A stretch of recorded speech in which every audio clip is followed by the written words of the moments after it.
పవన్ కళ్యాణ్ గారు చరిత్రలో నిలిచిపోయే విధంగా ఇప్పటిదాకా ఆంధ్రప్రదేశ్లో ఏ నియోజకవర్గానికి తన శాఖల ద్వారా అభివృద్ధి పనులకు శ్రీకారం చుట్టిండు. ముఖ్యంగా ఏ నియోజకవర్గానికి ఎన్ని నిధులు మంజూరు చేసిండు ఆయన శాఖల ద్వారా అనేదాన్ని ఒక పుస్తక రూపంలో ఆయన ప్రింట్ చేయించి ప్రతి నియోజకవర్గంలో ఆయన ద్వారా జరిగిన అభివృద్ధి, ఆయన శాఖల ద్వారా జరిగిన అభివృద్ధి ప్రజలందరికీ తెలిసేలా ప్రతి నియోజకవర్గానికి ఒక బుక్ను ప్రింట్ చేసి ఇవ్వడం అనేది నిజంగా చరిత్రలో నిలిచిపోయే విధంగా పవన్ కళ్యాణ్ గారు ఏదైతే అకౌంటబిలిటీ ఉందో అకౌంటబిలిటీని పాటిస్తూ ప్రజలకు జవాబుదారీతనంగా ఎక్కడెక్కడ ఎన్ని నిధులు ఖర్చు పెట్టినాం అనేది పుస్తక రూపంలో రోడ్లకు కానీ, అదేవిధంగా డ్రైనేజ్లకు కానీ, సిమెంట్ రోడ్లకు కానీ, వాటర్కి కానీ ఎవ్రీథింగ్ బుక్ రూపంలో ఇవ్వడం అనేది మన రాజకీయ చరిత్రలోనే ఇది ఒక నిలిచిపోయే అంశంగా పవన్ కళ్యాణ్ చేసే పనులకి రేపటి భావి తరాలకి ఒక అకౌంటబిలిటీ కలిగిన లీడర్ చేసే పనులు ఏ విధంగా ఉంటాయో తెలుసుకోవడానికి చాలా సూపర్ ఐడియా ఇది.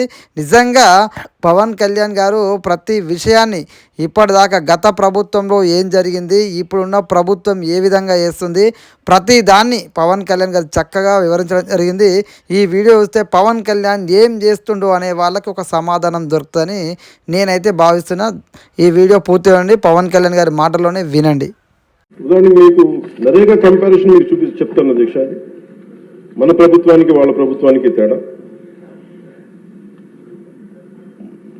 నరేగా పథకం కింద 2019-24లో వాళ్ళు ఖర్చు పెట్టింది ఈ సీసీ రోడ్లు కానీ బీటీ రోడ్లు కానీ మీకు తెలియజేస్తాను. ముందు సీసీ రోడ్లకి వాళ్ళు 610 కోట్లు ఖర్చు పెట్టి ఈ సీసీ రోడ్లకి బీటీ రోడ్లకి 5 సంవత్సరాల్లో వాళ్ళు 610 కోట్ల రూపాయలు ఖర్చు పెడితే ఎన్డీఏ ప్రభుత్వం వచ్చిన తర్వాత ఖర్చు పెట్టింది 3,853 కోట్ల అధ్యక్ష.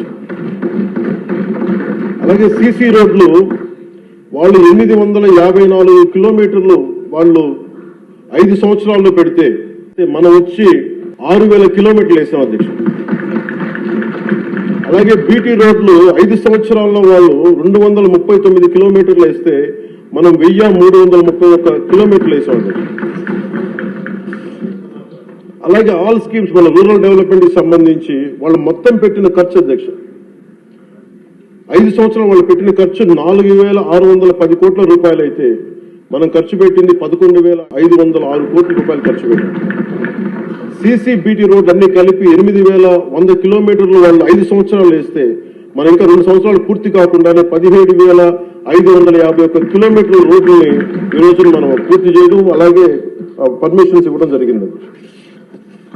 ఇది మీకు ఎందుకు చెప్తున్నానంటే అధ్యక్ష, మనం నిజంగా కనుక చెయ్యాలి ప్రజలకి అనుకున్నప్పుడు గౌరవ ముఖ్యమంత్రి గారి ఆధ్వర్యంలో చాలా అద్భుతంగా రకరకాల దారులు వెతికాం.